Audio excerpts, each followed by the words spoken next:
Hello, my name is Rashad Massoud. I'm the Senior Vice President for University Research Companies Quality and Performance Institute, and I direct the USAID Healthcare Improvement Project. Next week, we are heading to the Salzburg Global Seminar on making healthcare better in low and middle income economies. I'm here with colleagues of mine who are joining us for the Salzburg Global Seminar, and we'd like to share with you some of what is going to be happening at the seminar. Good morning. My name is Jorge Hermida, and I am the Regional Director of University Research Company's country projects for the Latin American region. We work in 6 country programs there. Hello, I'm Sodzi-Tettey, Director of Project Fives Alive, which is a project going on in Ghana with the aim of reducing under 5 mortality through quality improvement methods. My name is Pierre. I'm the Senior Vice President at IHI with responsibility for our work in low and middle income countries. Hello, I'm Bruce Agins. I'm the Director of the PEPFAR-supported program HEALTHQUAL International, designed to build capacity and capability for quality management in resource-limited settings, and the Medical Director of the New York State Department of Health AIDS Institute.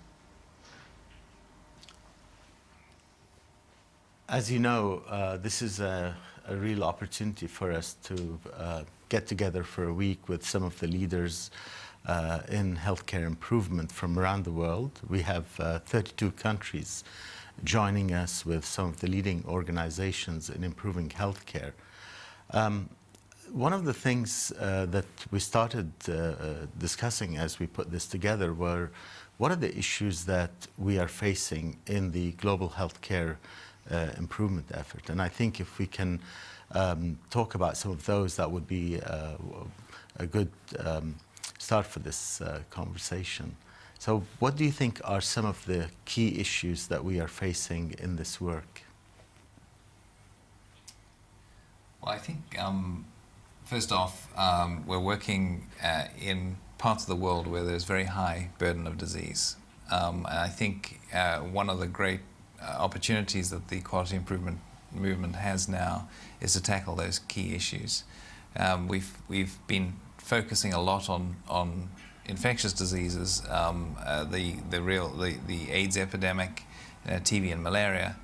But I think that there are some other major issues that quality improvement is well suited to tackle. Some of the issues that are coming at us that are going to become more global, I think, like non-communicable diseases and issues of safety. So I think that's our target in terms of trying to reduce the global burden of disease.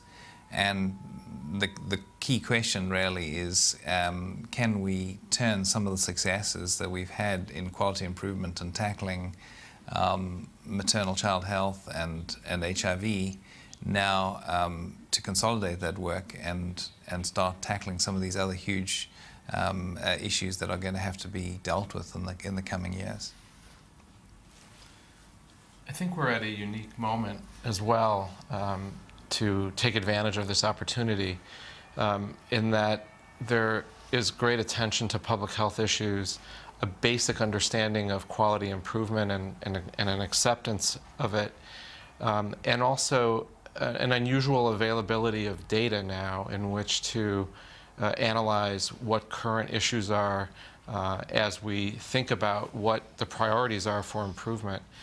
And I think we face the challenge of working to build sustainable programs that can be executed in countries to improve care based on what we learn from these data sets.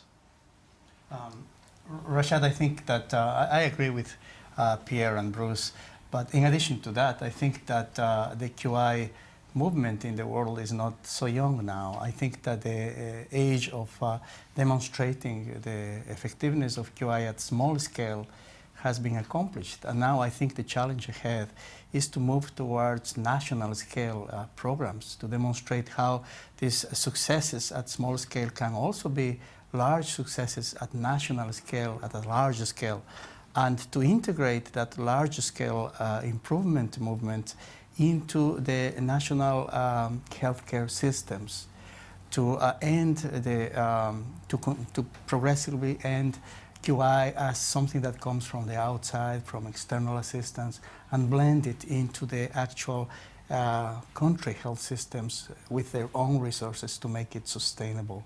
I think that's a challenge ahead. And no better to talk about this with us other than Sodzi. Perhaps you could tell us about your experience doing this. For us, it becomes a question of health system strengthening, because you would notice that the ability to demonstrate improvement at a small scale often has been done, in little communities, in little hospitals, and so on and so forth.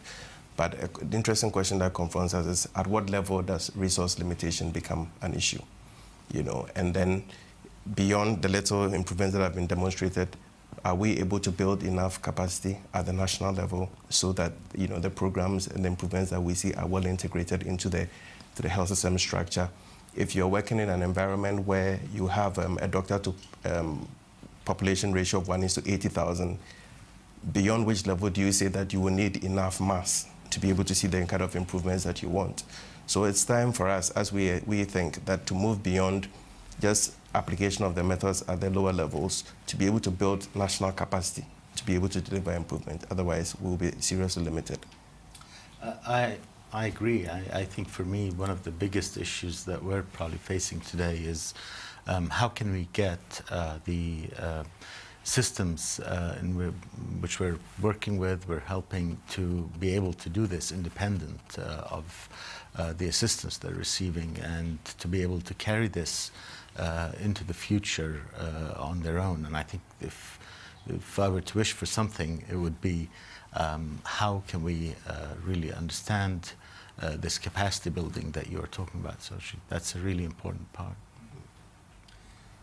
I think there's another issue which Sodzi's really been very successful with his program, I think, in Ghana, which is generating the political will to allow a program like this to really flourish. And I think we could learn a lot from what it takes really to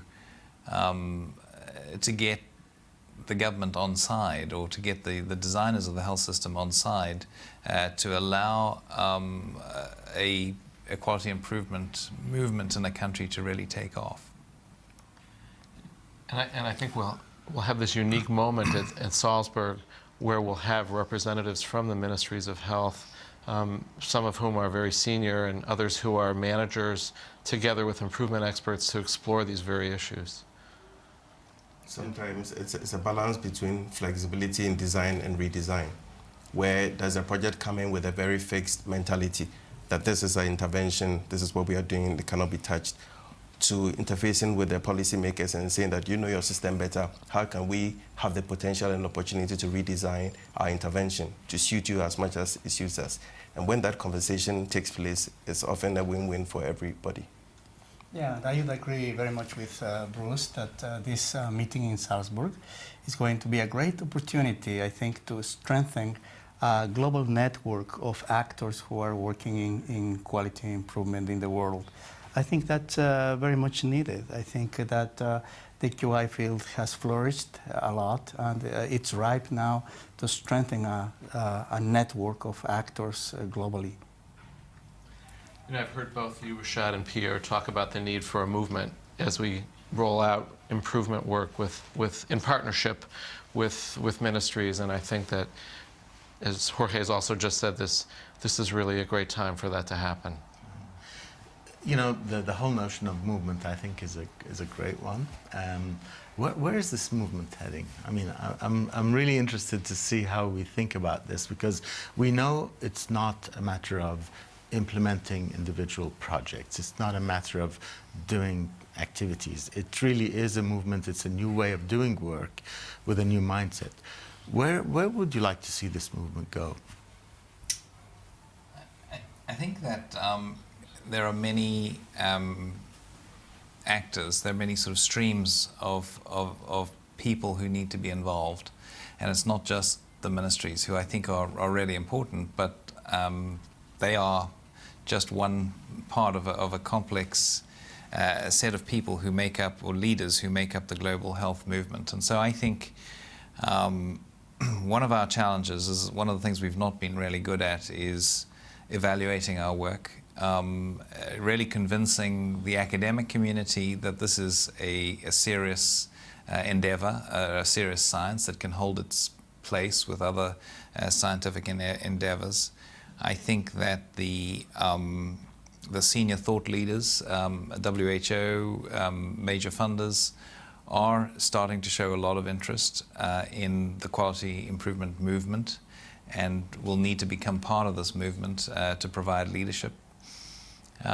I think that you know, where we've been successful, I think, is getting the providers involved, the providers who are exposed to quality improvement, and the sort of people that we see at this conference here in Paris are convinced that this is a useful mechanism. But I think that their leaders, the global leaders, the academic community and the funders all need to really be convinced, and it's up to us to convince them. And the best way we can do that is being really rigorous about how we report our work.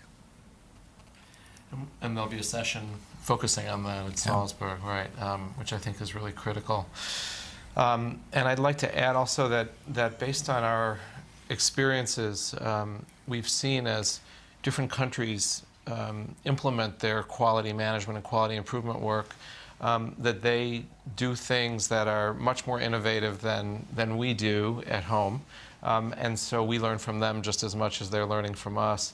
And I think I see Salzburg as a beginning of what I hope will be an ongoing exchange and dialogue of interaction between those participating and people who weren't able to come, but will be able to observe the meetings remotely and through internet communications, that we can also then think about how to continue and exchange information and experiences. And Rashad, I think that the QI global movement has to have as one of its main targets to really reach the mainstream of international organizations where countries are represented, like the WHO, like the regional branches of the World Health Organizations, where ministries of health are part of them, to actually include quality improvement as one of the mainstream activities and approaches. I think that the paradigm continues to be the main one, continues to be one of, you know, biological scientific evidence, clinical scientific evidence, and then telling providers what they should do. And then there's a huge implementation gap that is not being addressed with sufficient energy, and funding is not really being devoted in the amounts that is necessary. So I would like to see the QI global movement having an impact on the mainstream of country programs, government programs, and the agencies where they are represented. For me, I would like to see the leadership role of Africa emerge going forward. You know, up until now, the African countries have been presented as some innovation sites. And, but I think that we have enough outstanding results to be able to show to the rest of the world. When we talk about the burden of the disease being biggest in Africa, it also means that the opportunities for learning are greatest in Africa. And so the learning is rapid. We have places where skilled delivery coverage is about 90%. We have facilities where mortality has been reduced by almost 70%. And in many other places, they are not seeing these kinds of results. So it's really up to Africa now to begin to build its own confidence, to share this learning with the rest of the world. That's what I'm looking forward to. You know, I think you're right on. And in terms of thinking about the learning agenda for the future, this is consistent with what you're saying, Jorge, that a lot of it is, here's the evidence, let's implement it. We have a gap between what we know and what we do. A lot of it isn't really dependent on new research and finding something new, as much as being able to harness the accomplishments, just like you're saying, Sodzi. If we could understand how people were able to accomplish these great results, make that knowledge available, create the connections between people that would enable them to learn from each other, I think we could come a long way. So in terms of our learning agenda for the future, to me, it's not a pure research agenda. We need the research, beyond doubt. It's not a formal evaluation agenda. To me, it's a knowledge management agenda going forward, not just about how we gather that information, how we distribute it, which has been mainstay in our work. It's about how we create connections between people who need to learn from each other, and enabling that interaction to happen, I think is going to be a very important part of what we do in the future. So I hope we can also focus on some of these key issues as we go forward. Yes. In relation to that, Rashad, I've always reflected on that, thinking that, the laboratories for clinical knowledge or biological-based knowledge are, of course, laboratories in universities. But where are the laboratories for the different type of knowledge that QI refers to on how to bridge the implementation gap? Those laboratories are our hospitals, our healthcare systems, our real care healthcare institutions. And the knowledge that is produced there is the knowledge that has to be shared. So that knowledge is not in books many times, it's not in universities. That knowledge is in the practice and in the experiences that are implemented and collected by healthcare providers, but local healthcare systems. So I agree with you. We need a strong way to link and to share this type of knowledge that is there, but it doesn't have really a strong mechanism to be shared among implementers. The other part of this, I'm fascinated to hear you say this, because yes, these are the laboratories, the work that's going on right now, but these are living systems. They're not pure controlled settings. And how we learn from living systems is going to be of the essence. People are going on about their everyday work, and they're improving their everyday work. How we learn that isn't a matter of isolating the improvement work, but rather understanding it in the context and the messiness of everyday life that's happening. And I think, that's another thing that we need to be pointing out in the agenda for how we learn about living systems and how living systems can improve themselves. I think that's exactly right, and seconding this, and also based on so much of what's come out here at the forum, we need to integrate the biomedical sciences with the social sciences in terms of understanding in depth what some of the processes are and the system implementation issues are, and I'm very hopeful that a lot of that will come out at the Salzburg meeting as we go forward. But really, that is what is exciting about quality improvement work. It's about real people, it's about real communities. And increasingly going forward, I think the voice of the community is going to become very important. As we have learned this week, it's about what matters to the patient and not really what is the problem with them. I agree. Just this morning, we were having a conversation at breakfast, and one of the fascinating things that came up is that when we work on improvement at the community level, there are so many resources that are just untapped that become available to make improvements happen in ways beyond what we could have imagined can happen in facilities and things. And I think that's a great place for us to be sort of looking into for the future. I do think the quality improvement methodology lends itself probably better than any of the other approaches to really including the community, and I think we are now moving away from our attention, I think, which has been focused mostly at the facility level, into the community now, and including the community in the kinds of structures that are changing the performance of healthcare. So I think it's really exciting. Some of the work that was presented this week at the conference is leading the way, and I think that developed or high-income economies probably have a lot to learn from a lot of that work that's going on. I think the constraints that we have in low and middle income economies are the reason for the creativity that we see. Yeah. People have to get around them. They're actually used to getting around them. So they come up with things that are just, out of the expected, and that's what we can learn from. I think we should really recognize that and know that there's so much to be learned from what's happening in low and middle income economies. We've seen this over and over again, both in Africa and in Asia, and I think particularly in the involvement of community and the sense of responsiveness to community and the connection back to the health system. And I'm sure that that's one of the major issues that will come up and be discussed, and hopefully that we'll be able to generate some mechanism to harness that information and spread it out going forward from Salzburg and bring some of these communities together. If we were to sort of summarize what we'd love to accomplish during the next week, what would you say?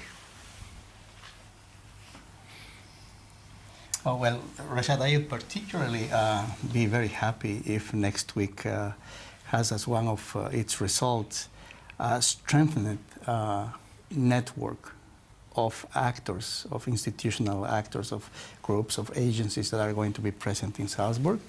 A strengthened network of those actors that work together with better chances of producing good results, that have mechanisms to share and to interact and to strengthen each other. I think that I'm excited about next week because and I will contribute as much as I can to this result. I think that the work that Bruce is doing, that work that Pierre is doing, that work that Fives Alive is doing in different regions of the world is so interesting. When I talk to them, I can't wait for the next time we talk again. So if as a result of Salzburg we can develop a strengthened network of these actors and others, I think that will be very beneficial for our field, for QI in the world. Yeah, for me, I would say that it would be the outcome, the desirable outcome would be to create a kind of platform that brings innovative solutions to the fore. And that creates also the platform for shared learning, not just among the lower and middle income countries, but between us and then the West as well.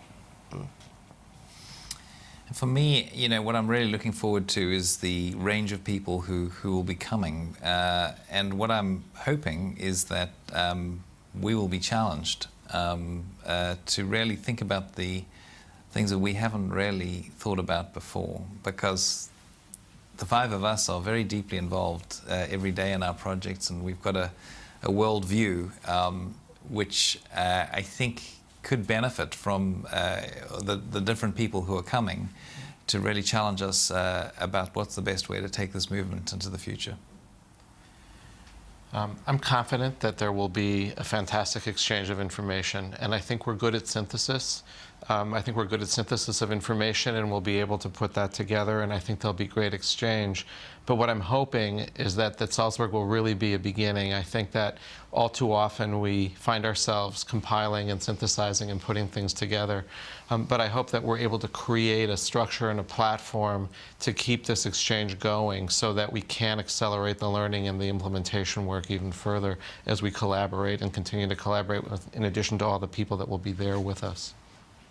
I agree. I cannot, agree more with what you've said, but I'd really look forward to a movement coming out of this, a movement that integrates the different actors. There are so many people who are working very hard at this. There are great results. I think to be able to bring people together, to create that exchange and that camaraderie amongst them, that they're all trying to accomplish the same thing. They learn from each other on an ongoing basis, in an informal basis. I think if we can create something like that, it would be good. And I hope that with that sort of network in place, what we can do is take improvement from the great accomplishments that we've had today to a whole new level, a level where we're really helping systems to become strong, capable of improving on a continual basis. Thank you.